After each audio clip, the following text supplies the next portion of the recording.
Alors, bonjour à chacun d'entre vous. Alors, ce matin, c'est un matin particulier. Alors, ça sera ma dernière prédication. J'aimerais vraiment vous remercier de m'avoir permis de vous apporter la parole. Et ce matin, j'ai choisi un passage un peu particulier. Alors, on a regardé surtout sur l'aspect de l'évangélisation personnelle. C'est important dans notre vie de pouvoir être ce que Dieu nous demande d'être, de briller auprès des gens qui nous entourent. Et il y a toujours une lutte par rapport à cet aspect de l'évangélisation. Et cette lutte, c'est pas toujours évident. Des fois, on ne la cerne pas d'une façon, je dirais, là, claire. C'est comme si on avait peur de ce que les gens pourraient penser de nous si on leur partageait l'Évangile. Et c'est tout à fait normal qu'on vive ce genre de choses. Je dirais que même moi, si j'arrêtais de témoigner, j'aurais de la difficulté, je devrais combattre pour recommencer. Parce que c'est une guerre spirituelle qui est là. Et on a un adversaire qui est très fin et qui sait exactement comment il peut nous déstabiliser ou nous empêcher d'être ce qu'on voudrait être. Mais l'Esprit de Dieu qui habite en nous est beaucoup plus fort que celui qui vit dans ce monde. Et Dieu peut faire des choses extraordinaires à travers nous. Et quand on reprend le flambeau de l'Évangile, alors ce qu'il faut faire, c'est s'assurer de pouvoir le conserver. Alors, j'ai remarqué ce matin, justement, avec les mariages. Alors, hier, on a fêté notre 45e anniversaire de mariage, mon épouse et moi, dans la roulotte. Et Dieu aurait pu faire les choses autrement, dans le sens, après 2 ans de mariage, on s'est séparés, comme je vous ai mentionné. Et mon épouse s'est convertie à la fin de cette première année. Et je me suis converti à la fin de l'autre année. Et Dieu nous a ramenés ensemble. On ne s'était pas divorcés, on était juste séparés. Et Dieu a fait des choses extraordinaires dans notre vie. Alors, ce que j'ai pensé ce matin pour terminer cet enseignement sur l'évangélisation personnelle, c'est de regarder à Dieu en premier lieu. Alors, apprenons à connaître Dieu. Ce sera ce qu'on va regarder ensemble.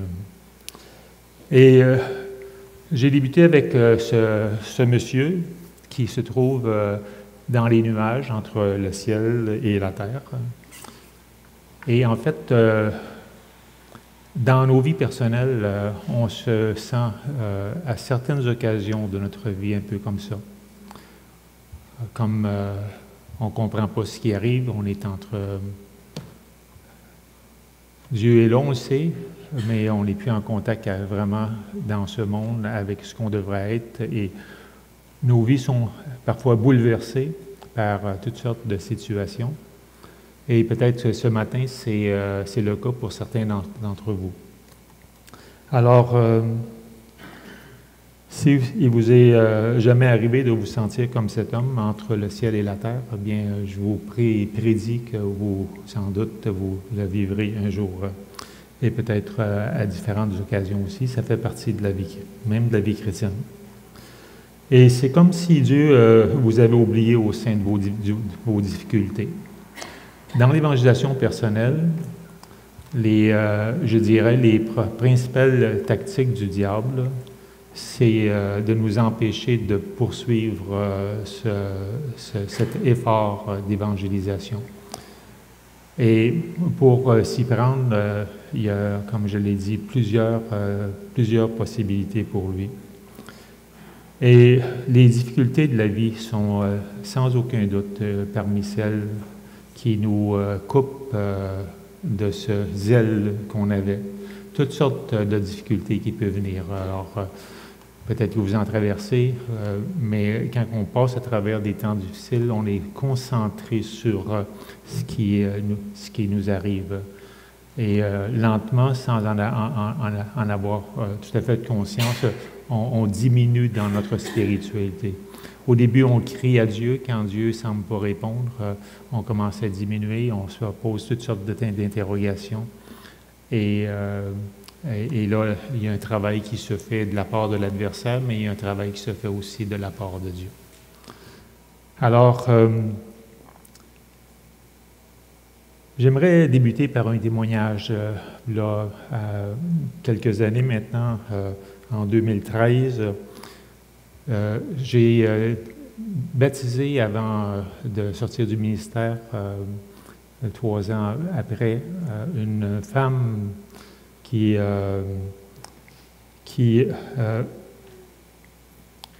avait passé vraiment par des périodes très difficiles. Et elle avait des problèmes d'argent, des problèmes relationnels. Et un jour, elle était sur l'autoroute, elle demeurait dans le coin de Repentigny. Elle était sur l'autoroute avec son véhicule, puis c'était clair qu'elle mettait fin à sa vie. Alors, elle a pesé sur l'essence pour aller s'écraser sur le tablier d'un pont, sur les choses en ciment, là. Et au moment où la voiture commençait à prendre la vitesse, il y a un pneu arrière qui a éclaté, ce qui fait qu'elle a dû se tasser sur le côté.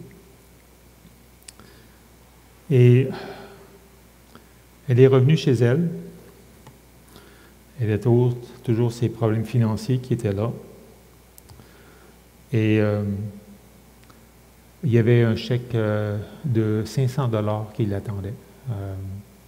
Je ne me souviens pas de la provenance. C'est exactement ce qu'elle avait besoin pour éclairer une dette qu'elle avait. Et dans ces circonstances-là, alors j'ai été mis en contact avec elle par une sœur de l'Église. Alors je suis allé la visiter, puis en fin de compte, elle s'est convertie. Et la question qu'on se pose, c'est pourquoi Dieu permet toutes ces choses? Est-ce que Dieu était présent lorsqu'elle vivait cette situation? Bien, d'après son témoignage, c'est ces 500 $ qui a fait une différence. Parce que dans la journée qui a suivi, une des sœurs de notre Église qui était proche d'elle, proche comme voisin, il y a eu un contact. Je suis allé la visiter, comme je vous dis, puis elle s'est convertie. Alors, est-ce que c'est seulement le fruit d'un hasard ou c'est l'intervention de Dieu dans sa vie? Alors, c'est l'intervention de Dieu. Et si on regarde chacun d'entre nous, la façon dont Dieu est venu nous chercher, alors c'est l'intervention de Dieu. Pour ma part, j'ai vécu un peu de choses, comme je vous ai partagé. Ma pensée suicidaire était très, très, très forte. Et c'est seulement en allant voir mon épouse avant de me suicider que Dieu est venu me chercher. Et ça l'a transformé ma vie. Alors, est-ce que c'est juste le hasard ou c'est l'intervention de Dieu dans notre vie? Et si oui, où Dieu était-il dans la période difficile de notre vie? Où il se tenait? Il nous avait-il oubliés en quelque part? Se pourrait-il que Dieu nous préparait pour le salut? Bien, je dirais que Dieu nous préparait pour le salut. Et on avait certaines étapes à passer, comme on a certaines étapes à passer aussi dans notre vie chrétienne pour grandir spirituellement. Et même la vie chrétienne, c'est pas toujours rose. Il y a des hauts, il y a des bas, il y a des fluctuations. La vie chrétienne, c'est comme cela. Lorsqu'on se convertit, c'est un peu comme un bébé qui vient de naître, alors on en prend soin, puis et souvent c'est de la joie et tout cela, puis on pense que c'est ça la vie chrétienne. Et quand ça commence à aller un peu plus mal, on se demande mais ce qui arrive. Mais c'est normal, c'est ça la vie chrétienne aussi. Et à travers tout ça, Dieu fait son œuvre, Dieu transforme. Ce que j'aimerais regarder avec vous ce matin, c'est qui est Dieu. Apprendre à connaître Dieu dans son omniprésence. Qui est Dieu? À quoi ressemble-t-il? Quel genre de relation est-ce qu'on peut avoir avec Dieu? Et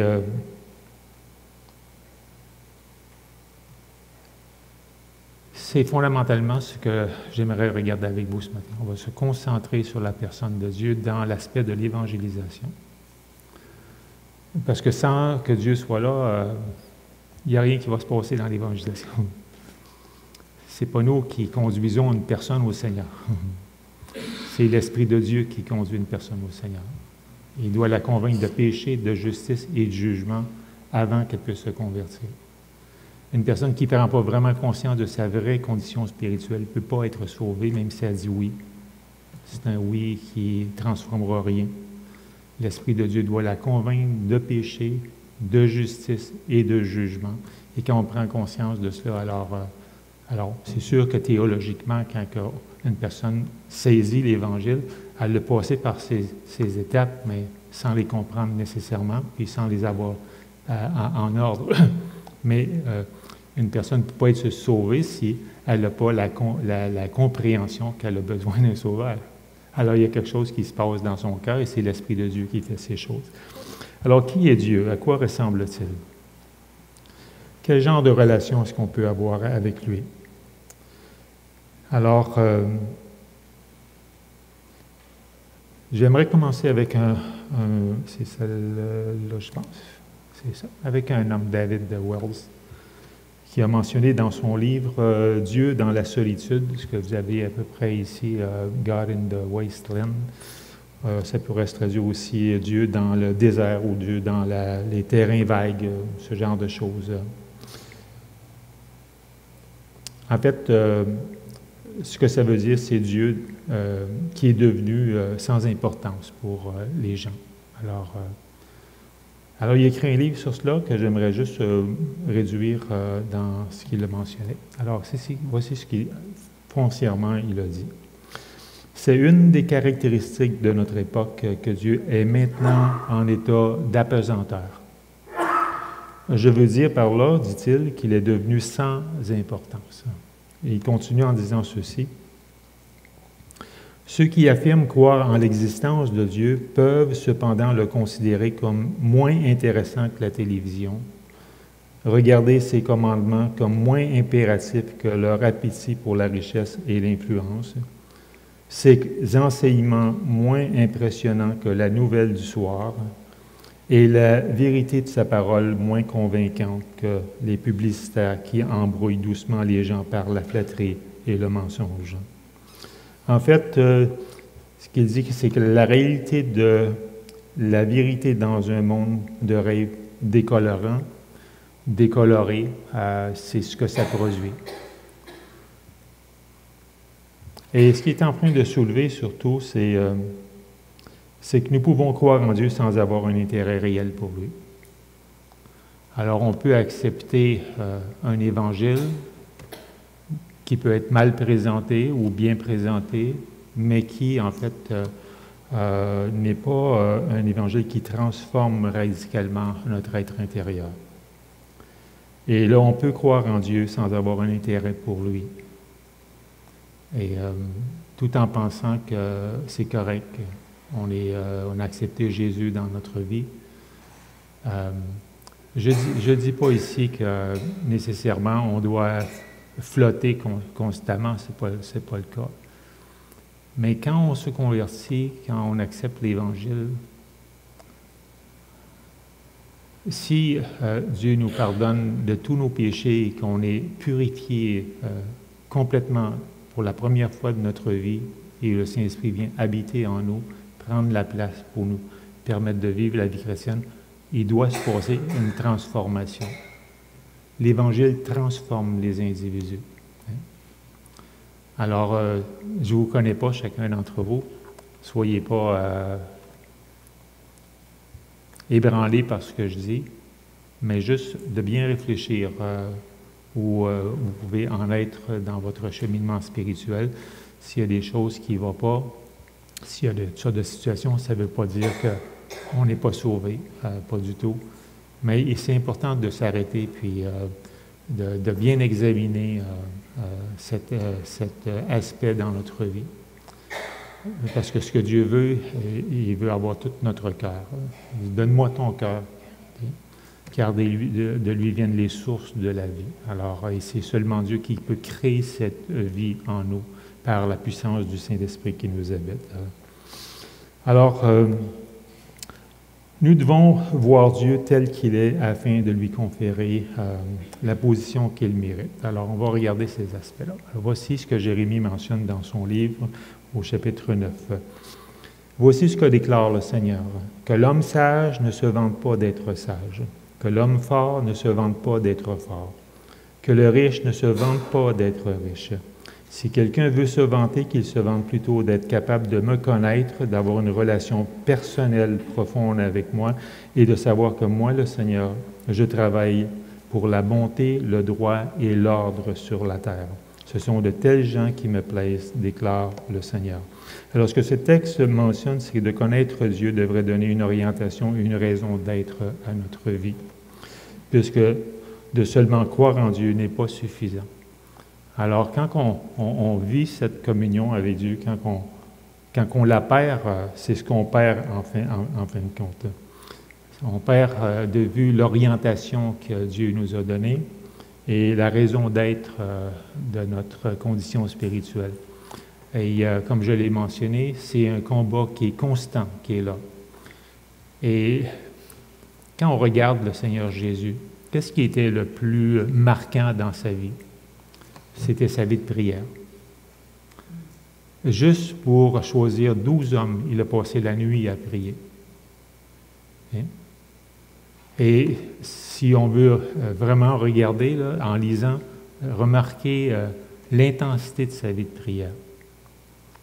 Comme je vous l'ai mentionné dans un de mes messages précédents, la Bible nous dit que Jésus a été tenté en toutes choses, sans jamais commettre de péché. Pourquoi la Bible le dit comme cela? Je l'ai expliqué dans ce sens qu'il était le deuxième Adam, le second Adam. Le premier Adam a été créé parfait, sans la nature pécheresse. Mais Dieu ne pouvait pas lui imposer cela. Alors, pour lui permettre de prendre la décision par lui-même, alors il y a eu cette création de deux arbres, l'arbre de la connaissance du bien et du mal et l'arbre de vie.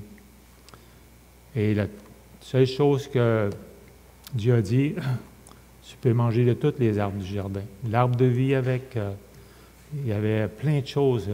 C'était un paradis terrestre, mais tu ne peux pas manger de l'arbre de la connaissance du bien et du mal. Alors, on connaît l'histoire. Il en a mangé. Et j'ai mentionné aussi que Jésus, c'est le second Adam. La Bible le mentionne comme cela. Pourquoi il le mentionne comme ça? Parce qu'il est né un peu comme avec le premier Adam. Alors, il est né dans le sein d'une vierge sans avoir eu de relation sexuelle avec Joseph. Alors, c'est Dieu qui, en fin de compte, a conçu Jésus dans le sein de Marie, de sorte qu'il n'y a pas eu de rapport sexuel, pas de transmission par rapport à la nature pécheresse. Alors, il est né sans la nature pécheresse. Ça va? Et alors, est-ce qu'il pouvait pécher? Oui, il pouvait pécher. La Bible nous dit qu'il a été tenté en toutes choses sans jamais pécher. Mais il devait être comme le premier Adam. Il devait être comme deuxième Adam, capable de faire des choix de refuser. Alors, pendant toute sa vie, la Bible nous dit qu'il n'y a pas un péché qu'on peut penser qu'il n'a pas combattu avec. C'était quoi à ce moment-là, même dans sa jeunesse, la raison pourquoi il a pu vaincre, c'est sa vie de prière. Jésus était un homme de prière dès après sa naissance. Je ne peux pas vous dire quand il a commencé, mais il était tout le temps un enfant de prière, un adolescent de prière, un homme de prière. Et c'est à cause de cela qu'il a vaincu le péché. Mais il a été tenté en toutes choses sans commettre de péché. Alors, sur la croix du Calvaire, parce qu'il était sans péché, il a pu prendre nos péchés et subir à notre place notre condamnation. Et c'est pour cela que maintenant, il peut offrir. Alors, c'est une offre qui a coûté cher à Dieu lui-même. Alors, c'est pour ça que ça doit apporter une transformation que le Saint-Esprit peut apporter dans la vie des personnes. Alors, connaître Dieu devrait donner une orientation puis une raison d'être à notre vie. Il existe un principe fondamental dans le développement des relations humaines. Tout dépend du degré d'ouverture de chacun à rendre possible cette relation. Comme dans un mariage, mon épouse et moi, généralement, on est assez ouverts à parler. Mais on a passé des périodes, comme n'importe quel couple, où on ne se parlait plus. Et pourquoi? Parce que ça fait partie du combat, même si tu es chrétien. On passe tous à travers cela. Mais on apprend à travers aussi. On mature à travers cela. Alors, le pardon doit être là, la réconciliation doit être là, la prière surtout doit être là. Alors, même comme couple, c'est important chaque jour de passer du temps ensemble dans la prière. Mon épouse et moi, c'est constant. On passe toujours du temps dans la prière. Le soir, avant de se coucher, on lit quelque chose ensemble, on en jase, puis on prend du temps pour prier. C'est constant. Et ça fait une différence dans la vie de couple. Alors, toutefois, malgré tout ce que j'ai mentionné, on ne peut rien apprendre à Dieu sur nous que Dieu connaisse déjà. Et il y a un bon passage qui le souligne de cette façon dans le psaume 139, qui dit « Seigneur, tu regardes jusqu'au fond de mon cœur et tu sais tout de moi. Tu sais si je m'assis ou si je me lève. Longtemps d'avance, tu connais mes pensées. Tu remarques si je suis dehors ou chez moi. Tu es au courant de tout ce que je fais. La parole n'est pas encore arrivée à mes lèvres, que tu sais déjà tout ce que je vais dire. Tu es derrière moi, devant moi. Tu poses ta main sur moi. Que tu me connaisses à ce point est trop merveilleux pour moi. Il dépasse tout ce que je peux comprendre. » Alors, remarquez tout cela. Alors, ça montre ici à tel point qu'on ne peut pas se cacher de Dieu. On ne peut pas rien lui cacher. Il dit que même avant qu'une parole vienne dans notre bouche, il la connaissait déjà. Alors, c'est d'un côté sécurisant de comprendre ça, parce que Dieu n'est pas surpris lorsque je dis ou je fais quelque chose. Il le savait déjà. Il sait ce qu'il y a dans notre cœur. Et il nous aime malgré cela. Et ce qu'il veut pour nous, c'est de pouvoir nous transformer de plus en plus à l'image de Jésus. Et c'est son but dans notre vie. Comme pour nous, on aimerait bien voir nos enfants marcher comme des hommes ou des femmes de Dieu, mais ça ne se fait pas tout seul. Je dirais que personnellement, ce qui a fait la différence dans notre vie de famille, c'est la prière. Et je parlais à mon fils le plus âgé, qui a 44 ans maintenant. Quelques années en arrière, j'ai demandé à Stéphane, quand tu es parti pour le cégep, est-ce que tu as pensé à remettre en question ta foi? Et il m'a dit oui. Mais il a dit, ce qui fait la différence, c'est toutes les réponses que j'ai vues que Dieu avait apportées dans notre culte familial, dans les requêtes qu'on plaçait devant lui. Et on avait toujours des requêtes familiales, on demandait à Dieu, et Dieu répondait, parce que Dieu est un Dieu qui répond à la prière, et c'est ça qui a fait la différence dans sa vie. Alors, de voir nos enfants marcher avec le Seigneur, ça ne se fait pas tout seul. Ça prend un investissement. Et ce n'est pas l'Église qui va faire la grosse différence. Oui, elle a son impact. Oui, Dieu peut l'utiliser. Mais vraiment, le grand impact d'un enfant, c'est au niveau du foyer. Et nos enfants sont tous consacrés à Dieu, mais ça ne s'est pas fait tout seul. Ça s'est fait par ces réunions de prière qu'on avait régulièrement, la façon dont on a géré le christianisme dans notre foyer. C'était pas toujours sans manquement, mais l'important, c'est le pardon. Alors, si on est en faute, alors on allait voir nos enfants, puis on leur demandait pardon. Et s'il y avait à corriger ou s'il y avait j'ai pas le nom, là, mais de réparer la faute, on le faisait aussi. Alors, tout ça, ça fait une différence dans la vie de nos enfants. Et c'est pas dans l'école du dimanche qui... oui, l'école du dimanche peut faire, comme je dis, une différence. Mais vraiment, le foyer, c'est là où Dieu fait les choses. Et ça prend un investissement pour ça. Alors, comme ce passage le mentionne ici dans le psaume 130, dans 110, 139, oui, où pourrais-je aller loin de ta face? On ne peut pas fuir loin de Dieu. Alors, il sait exactement tout ce qu'on vit. Alors, la réalité de l'omniprésence de Dieu est très importante. Alors, pour plusieurs raisons que je vais regarder maintenant. Alors, c'est celle-ci. Si Dieu, Jérémie, je l'ai... oui. Excusez, mais parce que j'ai sauté ici. Alors, on va commencer par le prophète Jérémie sur l'omniprésence puis l'omniscience de Dieu. Alors, l'omniprésence de Dieu signifie qu'il est présent partout. Comme j'ai dit, Dieu a dit au prophète Jérémie, « Serais-je un Dieu à la vue courte? Demande le Seigneur. Non, je reste un Dieu qui voit de loin. Si quelqu'un se cache, suis-je incapable de le voir? Demande le Seigneur. Ma présence remplit le ciel et la terre. Ne le savez-vous pas? Demande le Seigneur. » Ensuite, l'autre passage de David dans le psaume 139 qu'on avait, je pense, tout à l'heure.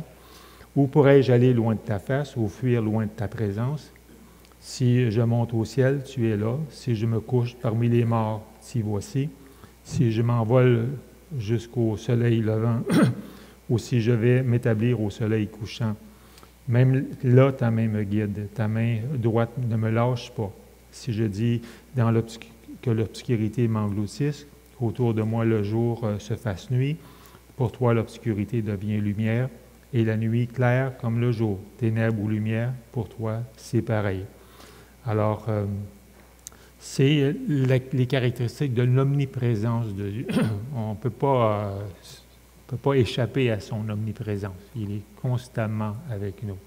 Il voit tout, il entend tout, il voit même à l'intérieur de notre cœur. Alors, on ne peut pas échapper à cela. Fait que la réalité de l'omniprésence de Dieu est très importante pour plusieurs raisons. La première, c'est si Dieu est présent partout, alors il l'est toujours où que nous soyons. Voilà ce que la chrétienne que j'ai baptisée a expérimenté. Le pneu, le chèque n'ont fait que rendre évidente cette réalité. Dieu était là, même avant sa conversion. Tout ce qui précédait sa conversion la préparait simplement à sa rencontre avec Dieu. Et on ne sait pas pourquoi, mais pour elle, sans aucun doute, que si elle n'avait pas vécu cela, alors sa conversion aurait été différente. Dieu avait besoin de cela, comme il avait besoin pour nous qu'on vive certaines choses, pour pouvoir vraiment se convertir puis devenir les hommes ou les femmes que Dieu voulait. Alors, pour moi, ça m'a sauvé la vie, parce que c'est clair que je me suicidais.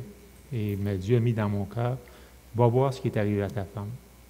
Et c'est ça qui a fait la différence. Quand j'étais là, alors j'ai pris le Nouveau Testament, j'ai lu tout le Nouveau Testament dans une semaine. Je n'ai pas retenu beaucoup, mais quand j'ai relu la deuxième fois, Dieu a touché mon cœur. Et Dieu m'attendait là. Est-ce que c'est le hasard? Ce n'était pas le hasard. Et pourquoi Dieu a permis tout ce que j'ai vécu? Ça m'a servi toute ma vie par après. Okay? Et Dieu m'a utilisé à travers ça. Alors, c'est pas le hasard. Et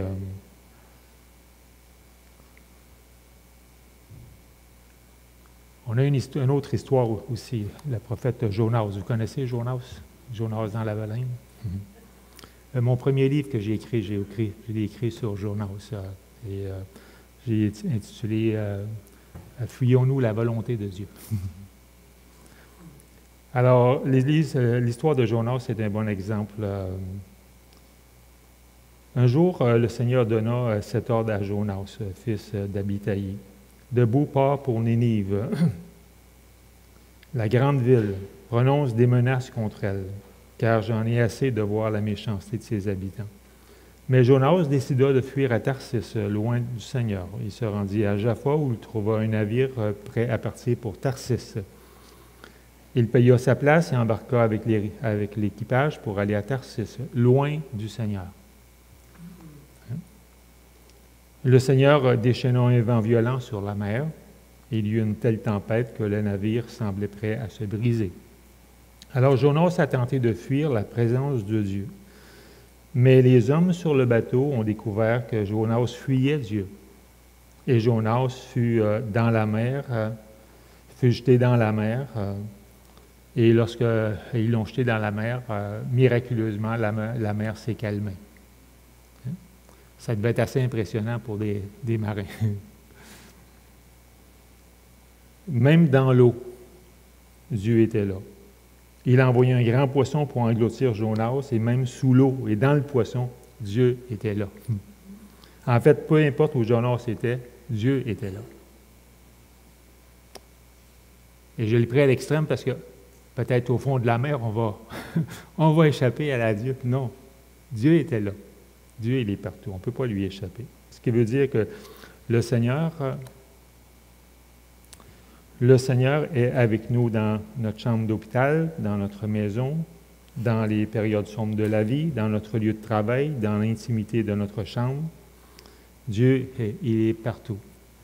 On ne peut pas lui échapper. On ne peut pas rien lui apprendre de nous.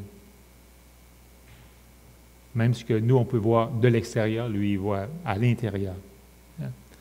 Nous pouvons nous sentir désespérément seuls, même entourés d'un grand groupe de personnes. Les gens peuvent nous regarder, nous parler, nous sourire, tout en nous sentant seuls. Mais en étant conscients de l'omniprésence de Dieu, les choses peuvent être différentes. Quand on comprend ce principe, Dieu, il voit, il ne fait pas juste voir, il comprend, il est présent dans tout ce que je suis en train de vivre. Et cet attribut divin souligne que Dieu est toujours à nos côtés. Jamais Dieu se retire. Il est toujours à nos côtés. Et de comprendre ça, comme je le mentionnais, ça encourage. Des fois, on ne le sent pas, mais il est là. Il ne nous a pas abandonnés. Il permet juste des choses dans notre vie qui peuvent être difficiles ou heureuses, mais c'est toujours pour notre bien. Toujours pour nous transformer à l'image de Jésus. Alors, cette réalité est importante pour une deuxième raison, et vous l'avez ici. Alors, nous n'avons pas à vivre dans la crainte et l'incertitude quand on comprend cela. Le roi David le souligne ici dans le psaume 23. Il dit « Le Seigneur est mon berger, je ne manquerai de rien. Il me met au repos dans des prés d'herbes fraîches. Il me conduit au calme près de l'eau. Il ranime mes forces. Il me guide sur la bonne voie parce qu'il est le berger d'Israël. Même si je passe par la vallée obscure, je ne redoute aucun mal, Seigneur, car tu m'accompagnes, tu me conduis, tu me défends. Voilà ce qui me rassure. » Il y a beaucoup de situations dans la vie où nous sentons que personne ne peut nous aider. Une maladie dégénérescente qui bouleverse notre vie, notre entourage, et ça, on le vit personnellement au niveau de mon épouse qui est malade depuis 2008. Elle est en chaise roulante, c'est pour ça qu'elle ne vient pas avec moi. Et c'est pas toujours facile pour elle, mais généralement, elle est toujours dans la joie. Elle est toujours positive. Il y a des fois que ça va moins bien, mais c'est une femme de Dieu, une femme de prière. Et ça fait toute la différence dans ce que Dieu permet dans sa vie. Et elle sait aussi pourquoi Dieu le permet. Et on attend aussi la guérison que Dieu a promise aussi. Ça peut être un revers financier qui vient, important, qui peut affecter notre famille. Ça peut être aussi un échec moral engendrant de graves conséquences. Mais cet attribut divin souligne que chaque instant, le Seigneur est à nos côtés lorsqu'on est en train de vivre quelque chose. Même si c'est une erreur qu'on commet, Dieu ne nous abandonne pas. Il va faire un travail particulier, mais Dieu ne nous abandonne pas. David H. Hooper a écrit dans le Pain quotidien du 6 mars 2001, ceci, il a dit « Le psalmiste David avait ces sombres nuits solitaires où tout semblait hors de contrôle. Les doutes et les craintes l'assaillaient. Il n'y avait pas d'échappatoire à ses problèmes. Il tournait et se retournait comme nous le faisons, mais ensuite il se tournait vers son berger et se rappelait de la présence du Seigneur. Et il termine en disant « Donc, lorsque vous ne pouvez pas dormir, ne comptez pas les moutons, entretenez-vous plutôt avec le berger. »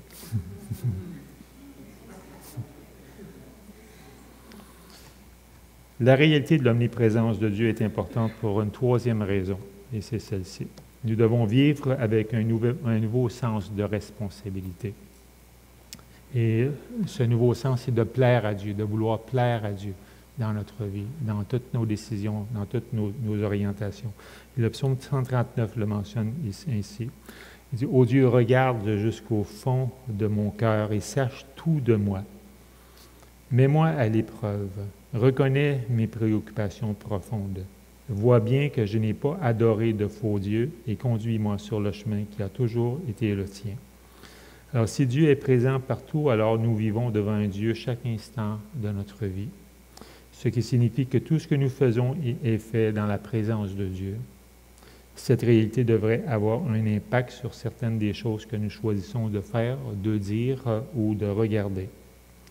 Et Philippe Ryken réécrit dans son livre « À la découverte de Dieu dans les histoires », il a dit « Si vous voulez vous éloigner du péché, rappelez-vous qu'il est impossible d'échapper à la vigilance de Dieu et que vous ne pouvez jamais vivre comme si Dieu n'existait pas. Pratiquez la présence de Dieu. Parlez au Seigneur fréquemment tout au long de la journée. Rappelez-vous que tout ce que vous dites, faites ou pensez est dit, fait et pensé en présence d'un Dieu infiniment saint. » Et ça peut faire aussi une différence, de vivre la présence de Dieu. Dieu est un Dieu qui est constamment présent, omniprésent. Alors, de se rappeler de cela. Il est omniscient, il est omnipotent. Et j'ai développé 11 prédications juste sur les attributs de Dieu. Et c'est extraordinaire de voir quel genre de Dieu qu'on est en train de servir. Alors, donc, de vivre la présence permanente de Dieu doit influencer notre façon de vivre. J'aimerais vous l'exprimer de la façon suivante.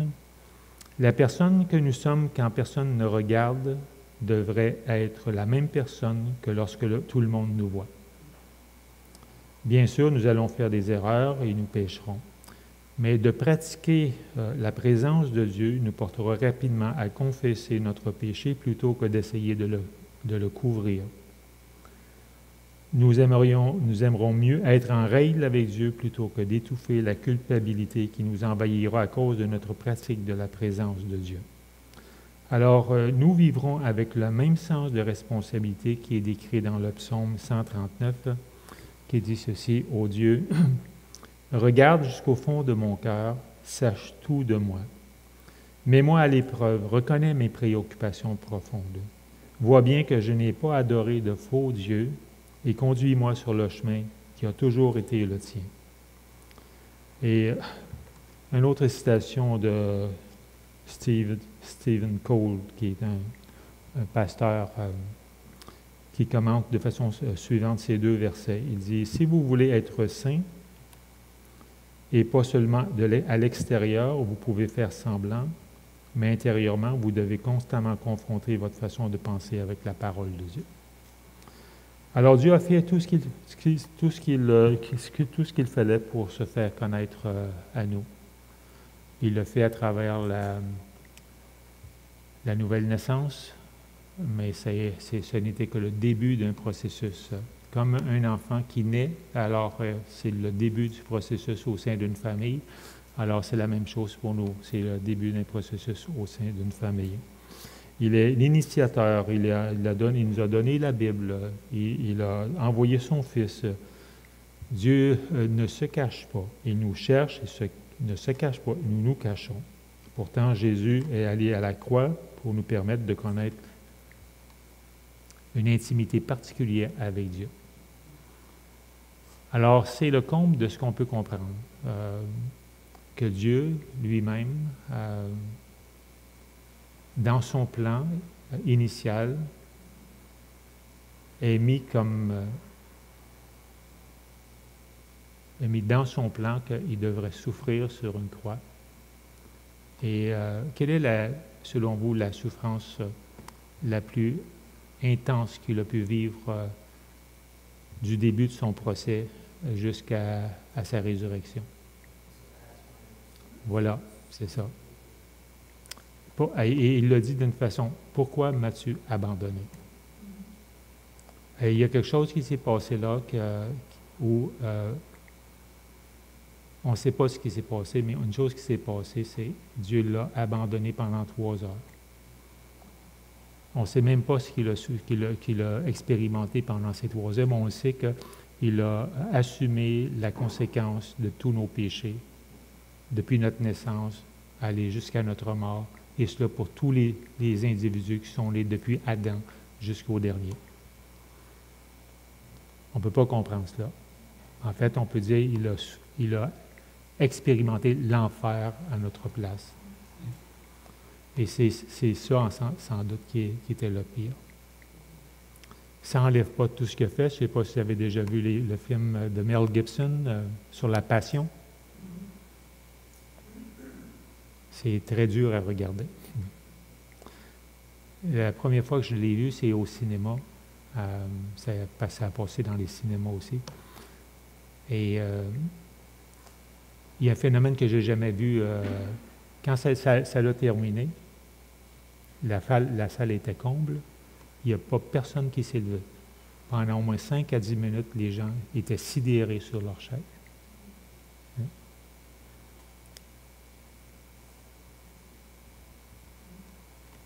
Et tout ce qu'ils ont vu, c'est rien en fonction des 3 heures que Jésus a fait. Alors, le Seigneur le fait pour nous. Il le fait pour nous libérer. Et j'aimerais vraiment vous encourager à prendre un temps de réflexion sur cet aspect. Ça peut faire toute une différence par rapport à une reconnaissance profonde qui nous conduit à choisir la sainteté et à honorer Dieu dans notre vie. On a regardé les 2 dernières semaines sur l'Évangile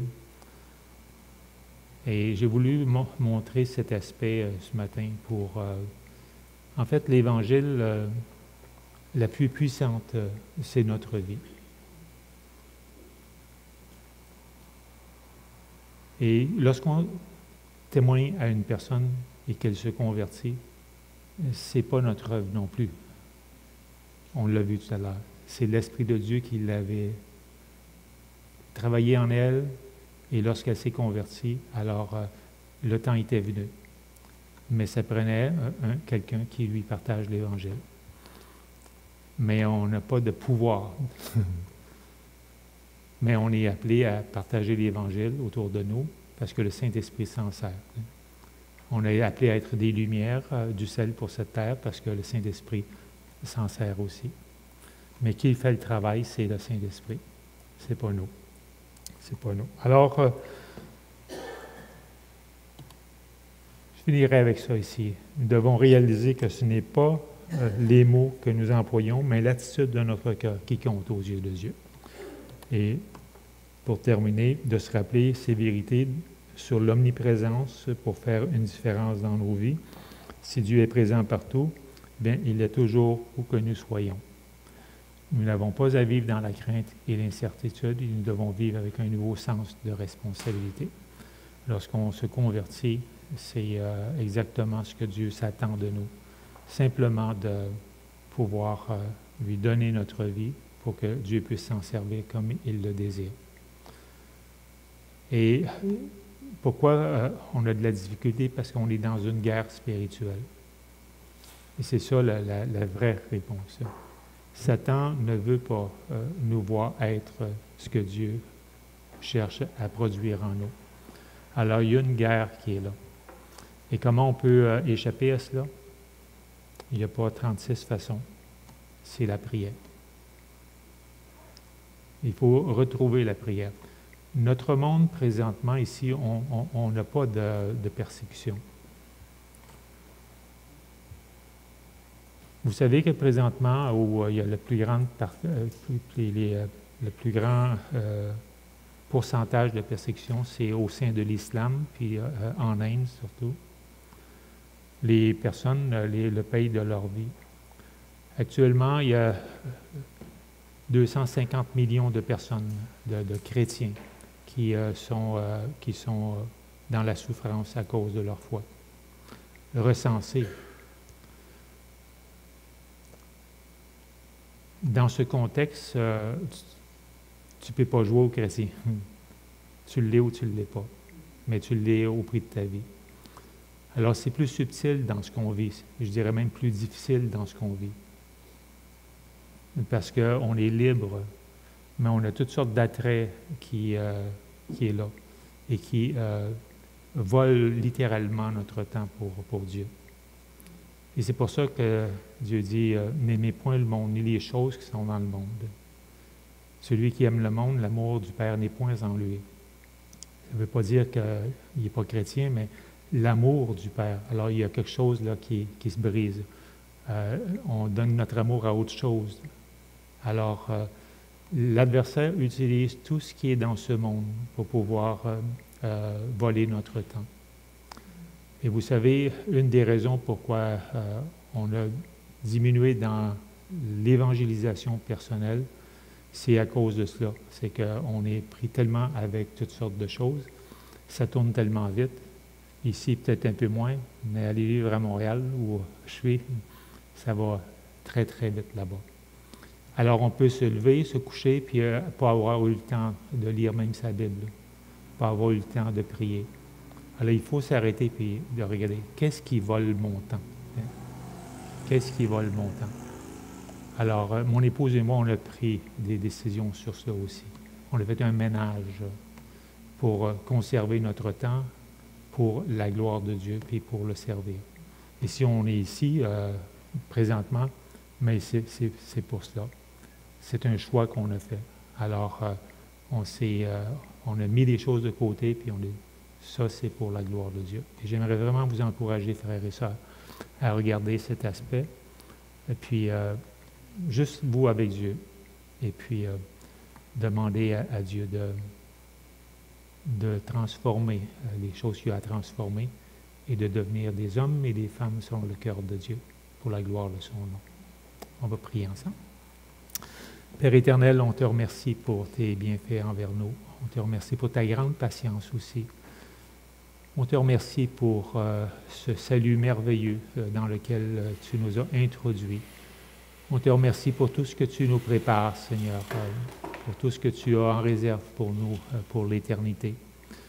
Et on est vraiment reconnaissant pour ton esprit que tu as placé en nous, qui peut faire toute la différence dans notre quotidien. Alors, bénis-nous, Seigneur, comme seul toi tu es en mesure de le faire, et cela pour la gloire de ton nom. Amen.